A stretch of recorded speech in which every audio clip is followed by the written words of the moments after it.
सैर कर दुनिया की गाफिल, जिंदगानी फिर कहाँ। जिंदगानी कुछ रही तो ये जवानी फिर कहाँ। दोस्तों, पूरी दुनिया में घुमक्कड़ों की अपनी अलग ही जमात होती है। उस दौर में भी ऐसे घुमक्कड़ हुआ करते थे जब देश दुनिया में संसाधनों की कमी थी। फिर भी वो कई तरह के जोखिम उठाकर एक देश से दूसरे देश की यात्रा करते थे। घुमक्कड़ी के इतिहास में एक ऐसा ही बड़ा नाम हुआ इब्न बतूता। लंबी लंबी यात्राओं के लिए मशहूर इब्न बतूता ने अपनी पहली यात्रा 13 जून 1325 को सऊदी अरब के मक्का के लिए शुरू की थी। वो भारत भी आया और काफी समय तक रहा, लेकिन एक समय ऐसा आया जब दिल्ली से उसे जान बचाकर भागना पड़ा। चलिए इस वीडियो में आपको इब्न बतूता से जुड़े कुछ दिलचस्प किस्से सुनाते हैं। इब्न बतूता का जन्म 24 फरवरी 1304 ईस्वी को उत्तर अफ्रीका में मोरक्को के तांजियर में हुआ था। उसका पूरा नाम आम नामों के मुकाबले काफी लंबा है। इब्न बतूता का पूरा नाम इब्न बतूता मोहम्मद बिन अब्दुल्ला बिन मोहम्मद बिन इब्राहिम।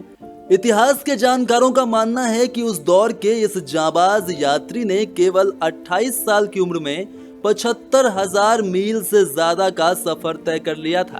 इब्न बतूता का हिंदुस्तान की राजधानी दिल्ली से भी काफी लगाव रहा है। वो अपनी यात्रा के दौरान मक्का मदीना से ईरान, क्रीमिया, खीवा, बुखारा होते हुए अफगानिस्तान के रास्ते भारत पहुंचा था।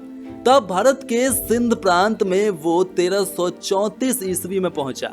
उस वक्त हिंदुस्तान पर सुल्तान मोहम्मद बिन तुगलक का शासन था, जिसे इतिहास में सन की शासक के नाम से जाना जाता है।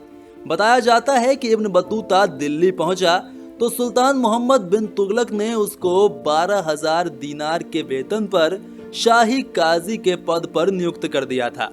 ऐसा माना जाता है कि तत्कालीन इस्लामिक दुनिया में मोहम्मद बिन तुगलक सबसे अमीर शासक था।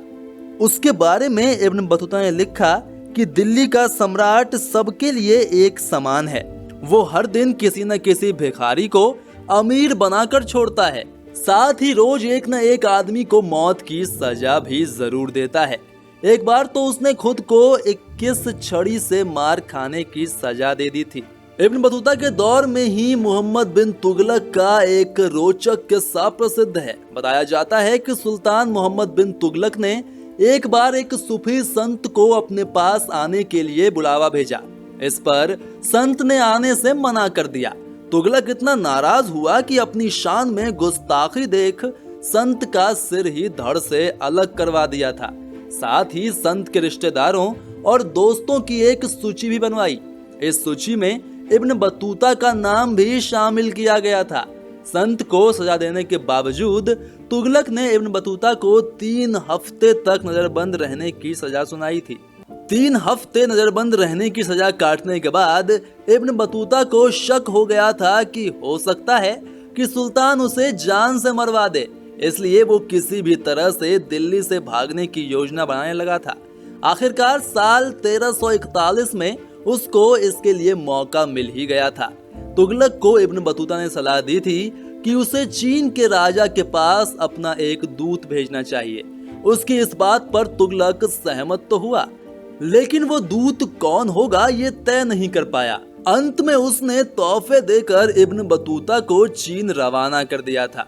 इस तरह से 12 साल तक भारत में रहने के बाद इब्न बतूता यहाँ से सही सलामत भाग निकलने में कामयाब हुआ था।